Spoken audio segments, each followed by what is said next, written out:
I'm all about that bass, no trouble. I'm all about that bass, no trouble. I'm all about that bass.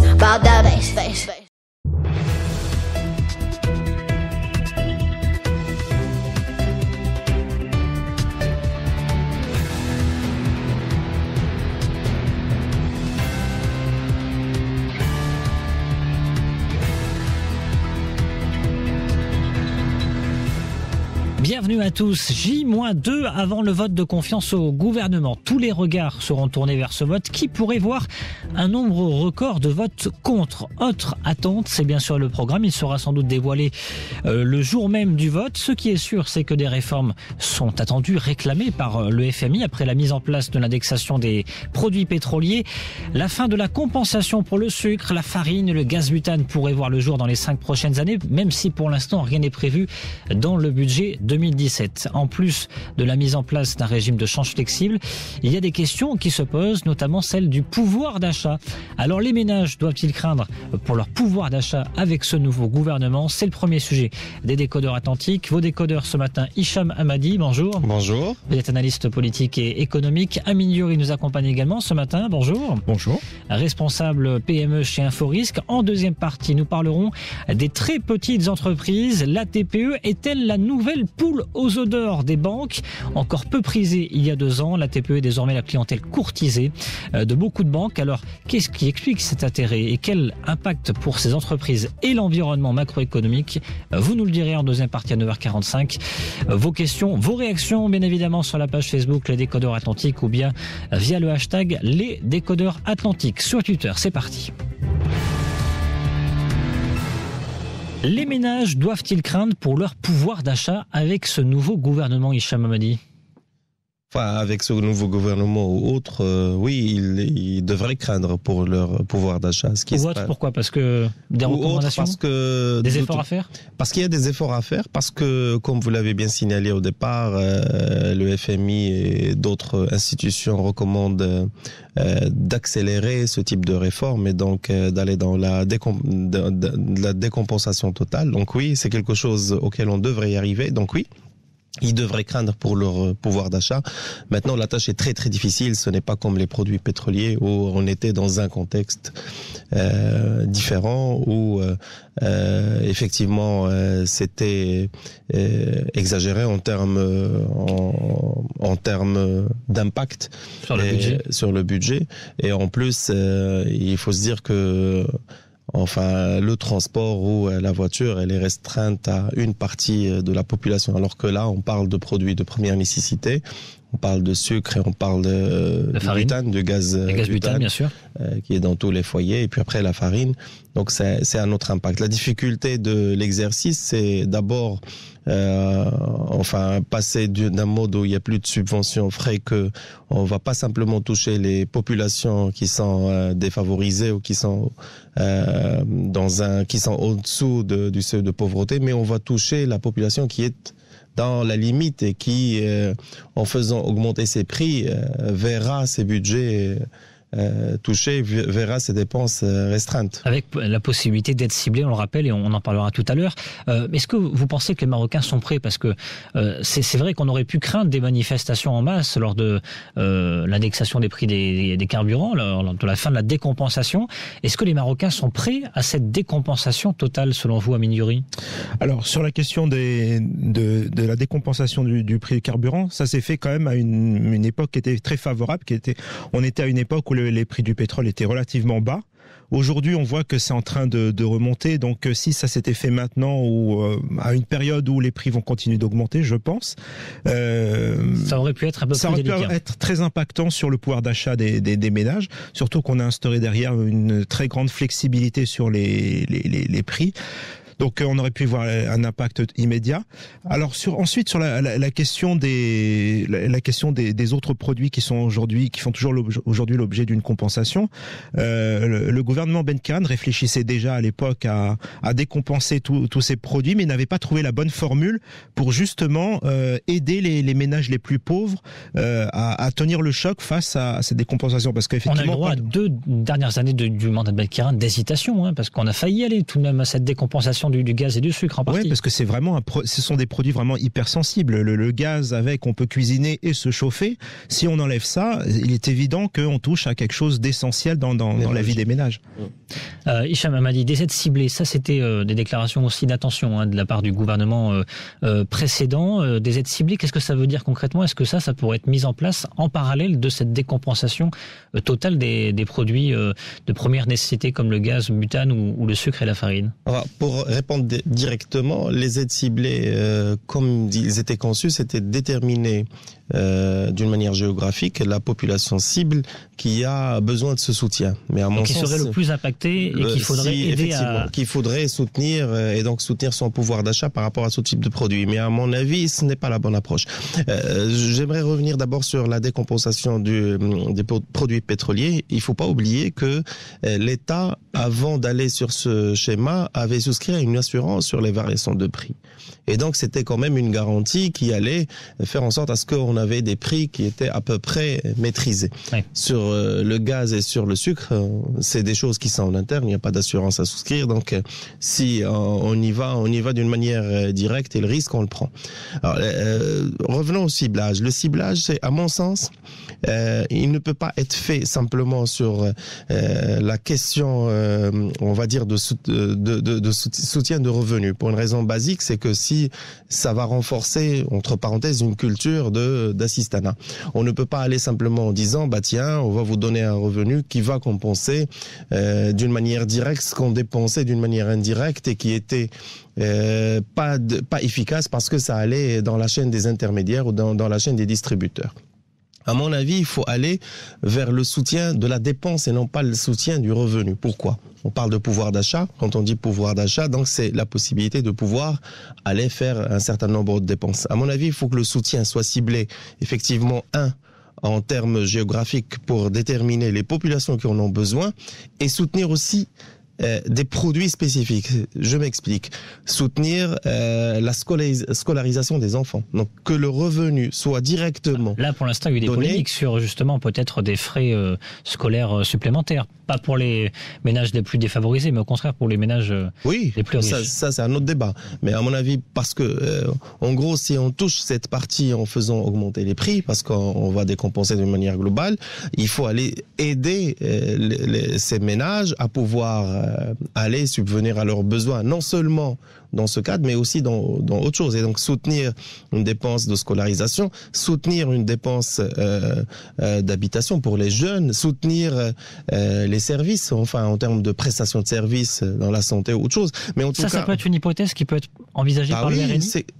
Enfin, pour moi, c'est quelque chose qui a du sens parce que le sens du pouvoir d'achat, il faut pas qu'on puisse soutenir un revenu en se disant tiens, on leur donne un revenu, mais on leur donne un soutien quand ils souhaiteront aller sur une dépense. Bon, en tout cas, on est dans un changement de méthodologie, de réflexion, en tout cas, de prisme d'attaque, de soutien plutôt au pouvoir d'achat, qui peut-être faire éruption dans les prochains mois au sein des super ministères qui sont pour l'instant composés du RNI. Aminiori, c'est une piste envisageable ?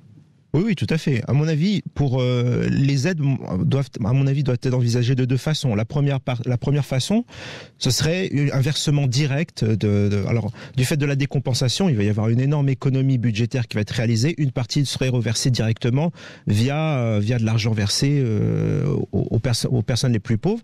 La deuxième possibilité, à mon avis, c'est peut-être de jouer sur l'aspect TVA, par exemple, l'aspect fiscal, mettre un taux de TVA extrêmement bas sur ces produits de première nécessité qui ferait que ça compense en partie l'augmentation des prix induits par la décompensation. Du coup, au final, le pouvoir d'achat est attaqué ou est contenu ?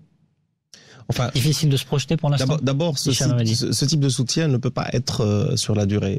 Il ne faut pas qu'on inculque aux gens une politique d'assistanat. Il faut qu'il soit limité dans le temps, ciblé par rapport à des produits, ciblé par rapport à une zone géographique. Et donc, c'est simplement faire en sorte à ce qu'on puisse soutenir ces gens pour passer d'une situation à une autre. N'oublions pas que tout cela doit s'inscrire dans une logique de création d'emplois, parce que l'État ne peut pas simplement dire tiens, je vais aider Intel, je vais aider Intel, je vais aider Intel. La meilleure manière d'aider les ménages et d'aider les gens, c'est de leur fournir un emploi, de leur fournir un revenu décent. Et qu'on ne soit pas prisonnier d'une logique d'assistanat et simplement d'un revenu qui sera reversé parce que, entre parenthèses, on estime qu'ils n'ont pas assez de revenus.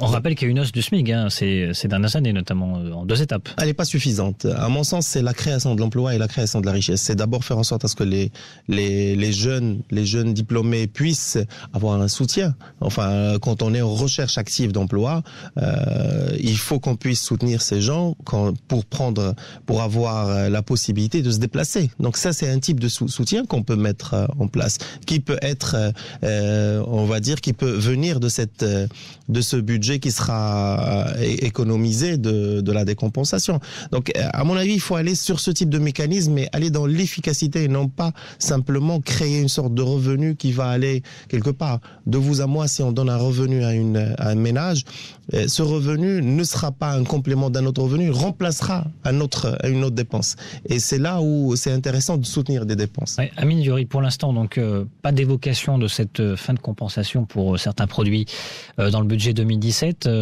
Ça veut dire quoi? Ça veut dire que pour l'instant, on est en train de réfléchir encore au contour, ce que nous disait Hicham Hamadi sur la méthodologie d'application pour soutenir les ménages dans un futur proche?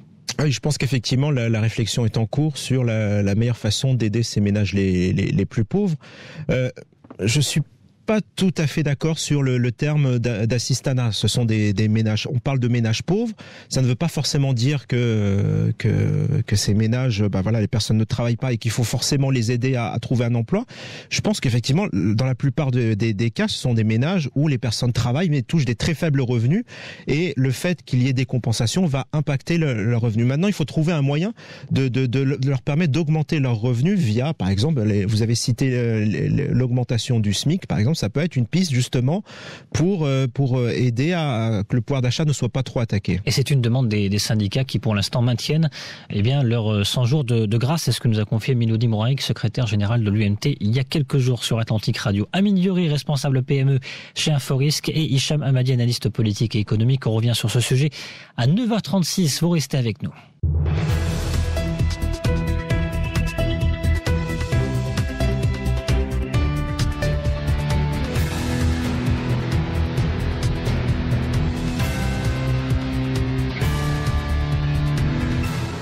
La suite des décodeurs Atlantique ce matin, toujours avec Amine Diouri, responsable PME chez Inforisque. Rebonjour. Rebonjour André. Hicham Hamadi avec nous également. Rebonjour. Rebonjour. Analyste politique et économique. Les ménages marocains doivent-ils craindre pour leur pouvoir d'achat avec ce nouveau gouvernement?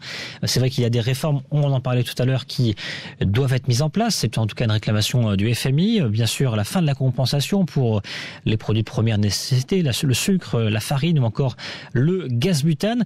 Il y avait, Hicham Hamadi, ce ciblage évoqué par le PJD, ciblage des populations avec des aides directes, de l'argent qui serait remis à des ménages les plus nécessiteux, qui toucheraient, donc qui seraient impactés directement par cette fin de compensation. Ça, c'était la méthodologie PJD. Aujourd'hui, que le PJD est mis en minorité dans ce gouvernement, avec donc des super ministères économiques notamment, qui sont dirigés par le RNI, est-ce qu'on peut s'engager vers une nouvelle méthodologie, autrement dit celle que vous décriviez, avec plutôt des aides sur la scolarisation, des aides en termes de services pour ces populations ciblées dans des zones géographiques, dans des villages ou dans des quartiers?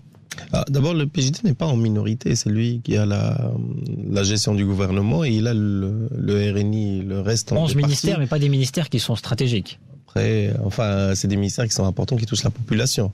Et c'est si vous regardez en termes de nombre... le chef d'orchestre reste PJD. Ah oui, PJDiste. Et puis après, si vous regardez en termes de nombre, ils ont augmenté le nombre. Enfin, le nombre de ministres PJD a augmenté, alors que le nombre de ministres des autres partis est exactement le même nombre qu'avant. Ça, c'est entre parenthèses. Exactement, pour les partis qui étaient dans l'ancienne majorité. Oui, la méthodologie proposée dans l'ancien gouvernement Benkiran était de dire il faut identifier une population qui, entre parenthèses, assujettie de recevoir une aide directe. La difficulté de cette méthodologie, c'est qu'elle prend une photo à un instant T. Et les problématiques que cela pose, c'est que s'il y a des compensations, si par exemple la bonbonne de gaz est augmentée de 32 dirhams parce que c'est le prix de la subvention, cela ne toucherait pas que cette population identifiée, elle toucherait une autre population qui est dans la limite et qui sera impactée par cette augmentation de prix. Et c'est pour cela que l'aide directe ou ciblée simplement par rapport à un seul critère qui est le revenu ou simplement le seuil de pauvreté n'est pas suffisant. Donc certes, cette population devrait être incluse, mais il y a une autre population qui devrait l'être aussi parce que une fois qu'on augmente et une fois qu'on décompense et donc de facto les prix vont augmenter, entre parenthèses, cela impacte les dépenses d'une autre catégorie et donc qu'il faut soutenir. Et c'est, à mon avis, c'est là où il faut faire un ciblage à plusieurs dimensions. Un ciblage par rapport à la situation du ménage et puis après aux dépenses des ménages. Et c'est à mon avis là où c'est intéressant de soutenir des dépenses liées à la santé, des dépenses liées à d'autres prestations de services, des dépenses liées à la scolarisation, des dépenses liées à la location, à l'habitation. Donc et puis après peut-être aussi il y a la TVA à mettre en place. Alors la TVA justement, ça c'est l'autre credo, c'est l'autre proposition également qui est sur la table concernant cette aide au pouvoir d'achat. Aminiori, baisse de la TVA. Le problème, c'est que ça peut être inégalitaire, ça concerne tout le monde. Les familles les plus aisées vont être aussi avantagées par rapport à cette réforme de la TVA, si elle devait voir le jour sur cette baisse de la TVA, pardon. C'est vrai, dans l'absolu, vous avez raison. Mais il faut rappeler une chose, c'est que la consommation alimentaire pour les ménages les plus pauvres représente une part très importante de leurs dépenses. Donc il faut toucher, à mon avis, sur ce qui est le plus concret pour eux, c'est-à-dire les taxes qu'elles payent chaque fois qu'ils achètent de l'aliment, donc la TVA. Alors certes, ça touche tout le monde, mais au moins ça permet de toucher directement les cibles visées. Parce que c'est vrai que dans l'absolu, quand on réfléchit à comment cibler telle population, ça me semble hyper compliqué. D'ailleurs, le gouvernement Benka n'avait pas trouvé la bonne formule, ce qui prouve bien que c'est quand même difficile à faire. L'avantage d'une baisse de la TVA sur ces produits de base, c'est que certes on touche tout le monde, mais on touche surtout on touche en premier les ménages qui sont le plus impactés. Autre piste possible pour cibler précisément les ménages les plus pauvres, c'est de jouer aussi tout simplement sur une baisse de l'impôt sur le revenu sur certaines catégories de ménages, notamment ceux qui touchent les revenus les plus faibles. Et donc accorder une baisse de revenus, Là, on va cibler une population relativement faible, puisque c'est une population du coup qui a un contrat de travail. Oui, c'est vrai. Vous avez complètement raison. Mais ça peut être une combinaison de plusieurs formules. Baisse de l'impôt sur le revenu sur certaines populations et baisse de la TVA sur des produits de première nécessité. Et je rappellerai aussi que la baisse qui était envisagée pour ces produits n'allait pas se faire d'un coup. C'était une baisse qui allait être progressive dans le temps, sur plusieurs mois, voire même on arriverait à 2 ans quasiment pour la baisse. C'est-à-dire qu'il y aurait une baisse progressive de quelques centimes par mois pendant 24 mois pour justement ne pas que ce soit trop brutal et que les ménages puissent encaisser le choc. Je le disais tout à l'heure, pour l'instant, cette fin de la compensation pour certains produits, sucre ou encore gaz butane, n'est pas à l'ordre du jour dans le budget 2017. On verra, il y aura certainement une révision de ce budget 2017. Cela m'étonnerait tout de même, mais on verra dans les prochaines semaines. En tout cas, est-ce qu'on peut s'attendre, Hicham Hamadi, à une sorte de bataille idéologique sur cette fin de la compensation dans le programme gouvernemental qui sera dévoilé vendredi avant le vote de confiance? Oui, en tout cas je l'espère, parce que moi je suis partisan effectivement d'une décompensation, mais je ne suis pas partisan de créer des revenus simplement qui vont remplacer cette décompensation par créer de l'assistanat. Je suis contre cela. Je suis pour donner de la dignité aux gens, de leur donner du travail, leur donner de l'emploi, tirer vers le haut et non pas tirer vers le bas. Parce que la question n'est pas simplement de leur donner 500 ou 600 dirhams de compensation d'une manière alors qu'on le donnait d'une autre manière.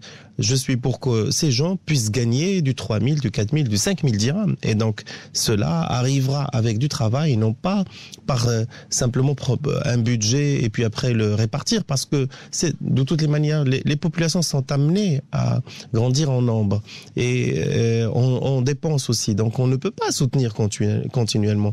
Ça, c'est, et on a des jeunes qui sont sur le marché du travail, qui n'ont pas d'emploi, et donc à mon sens c'est là où il faut travailler, et c'est pour cela que pour moi c'est une, entre parenthèses, un populisme utilisé par quelques-uns pour dire nous voulons simplement soutenir les populations défavorisées, et c'est pour cela que pour moi il est pertinent d'aller sur des choses pratiques, pragmatiques, qui vont soutenir le revenu et non pas le... Mais ma question, c'est si cette fin de la compensation apparaît, j'imagine qu'elle ne sera pas mise comme ça, mais en tout cas si elle apparaît dans ce programme gouvernemental, est-ce que ça ira simplement sur une simple citation de belles phrases en disant fin de la compensation dans ce programme gouvernemental, donc dans les 5 années à venir, ou est-ce que ça ira plus loin? Est-ce qu'il y aura un marqueur peut-être de méthodologie qui sera mis dans ce programme gouvernemental?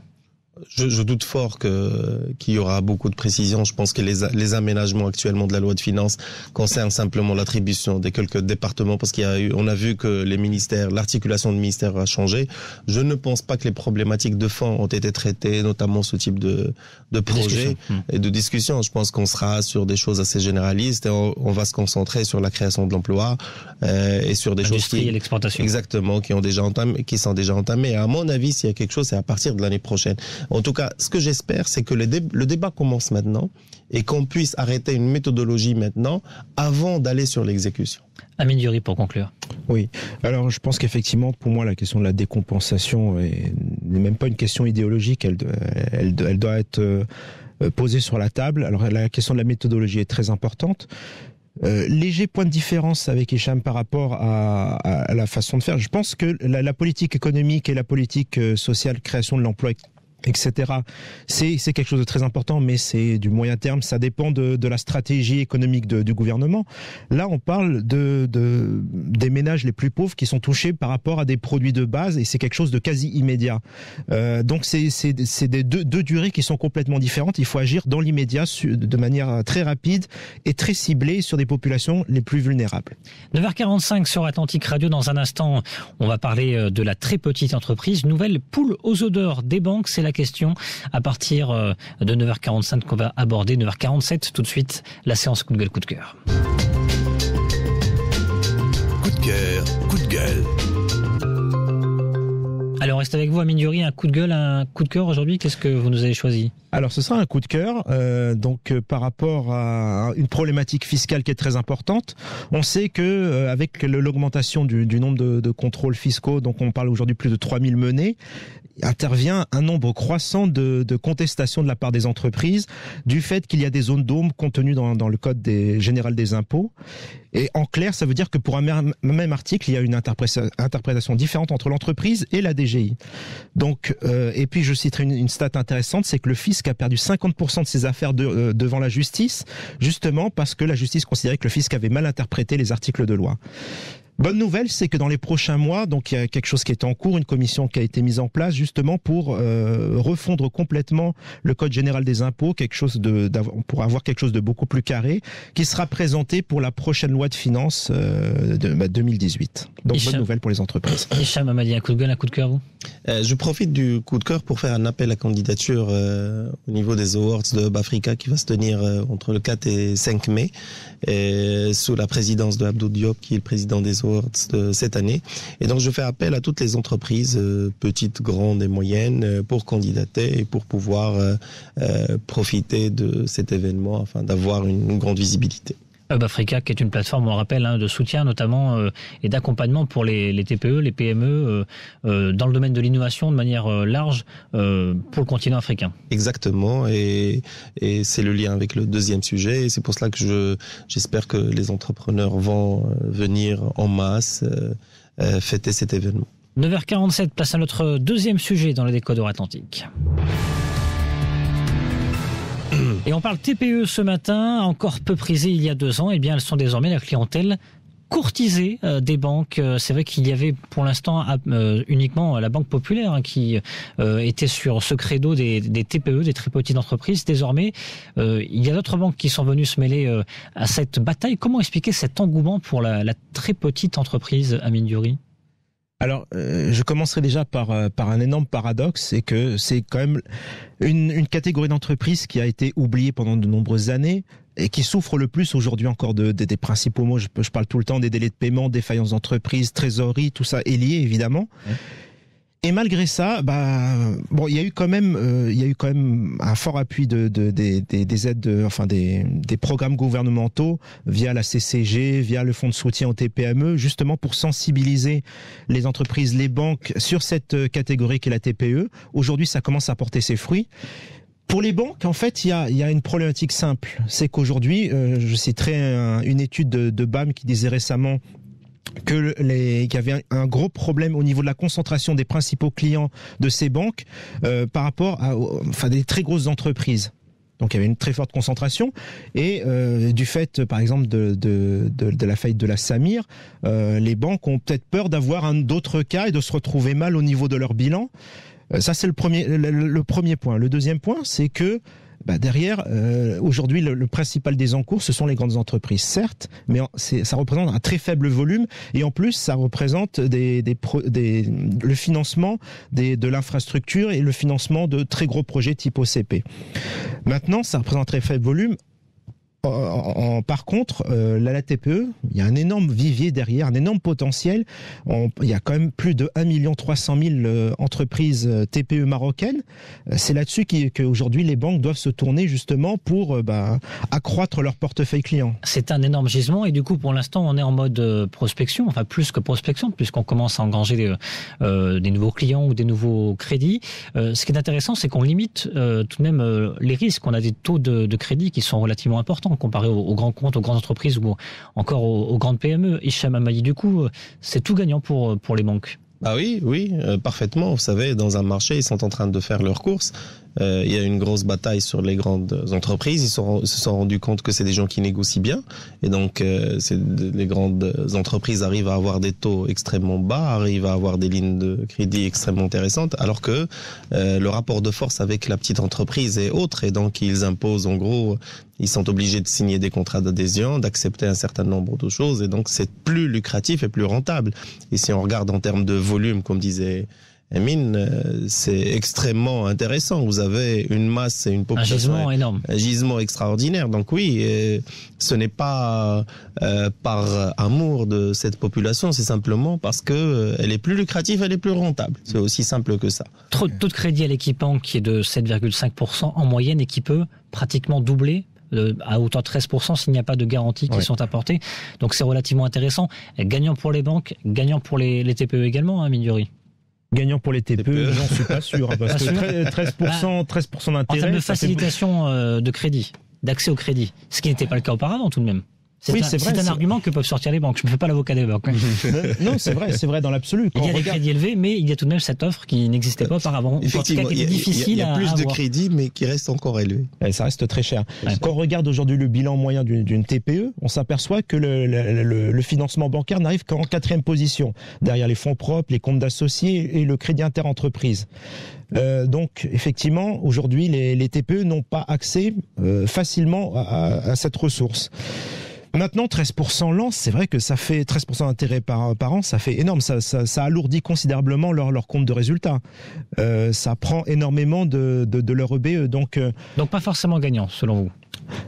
On a vu qu'il y a un engouement de la part des TPE. Gagnant à long terme, oui, certainement. Gagnant à long terme. À court terme, c'est une cible qu'ils sont en train d'adresser avec des produits qui sont pas forcément adaptés.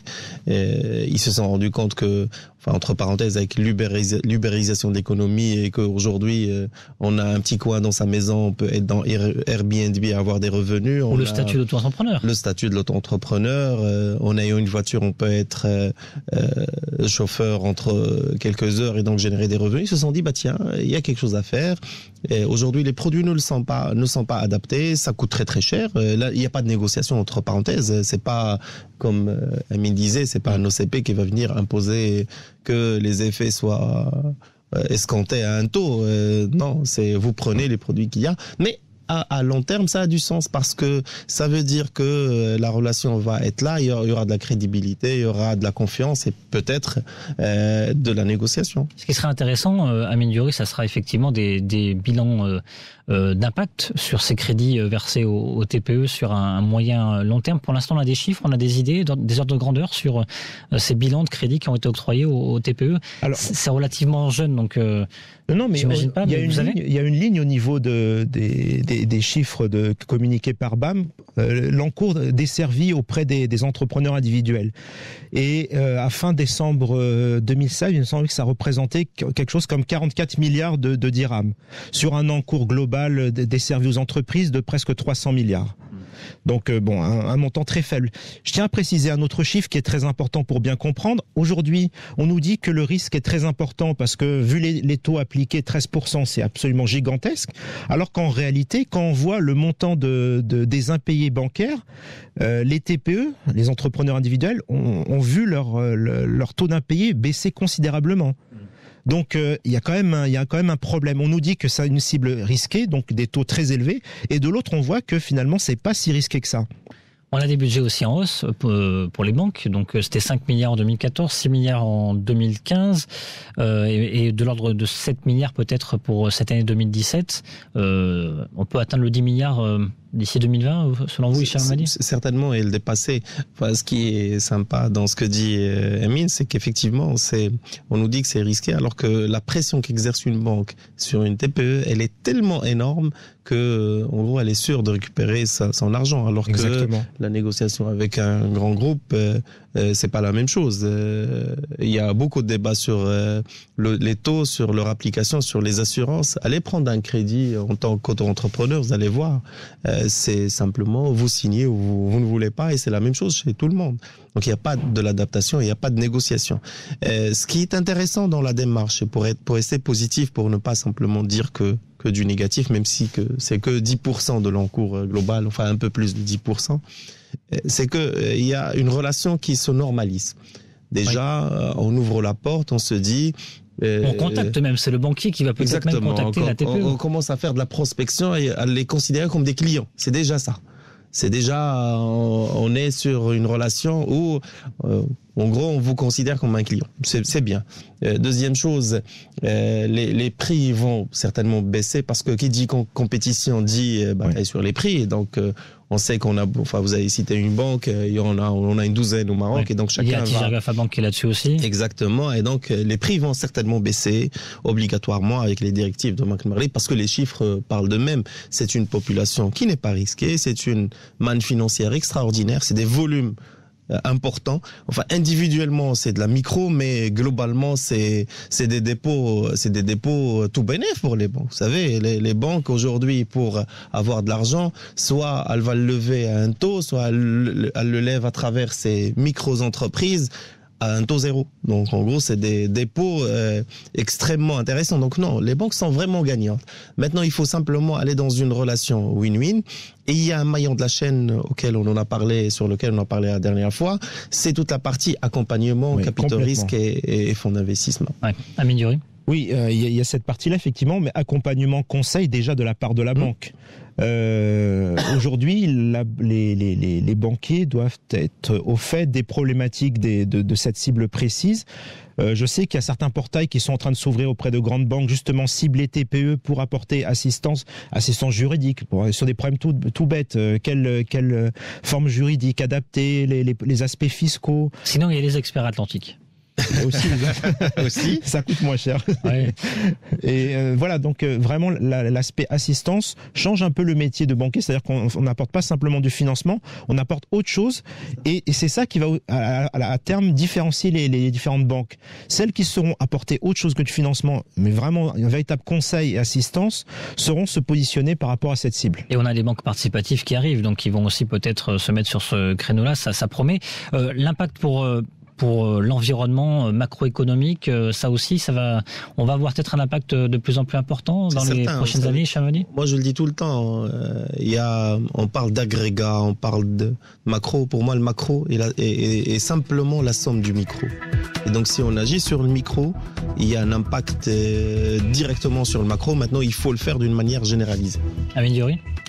Oui, franchement, j'espère voir un impact sur le macro, c'est-à-dire concrètement aujourd'hui, il y a un gros problème de défaillance d'entreprise qui touche principalement les TPE à cause d'un problème justement de financement de leur trésorerie.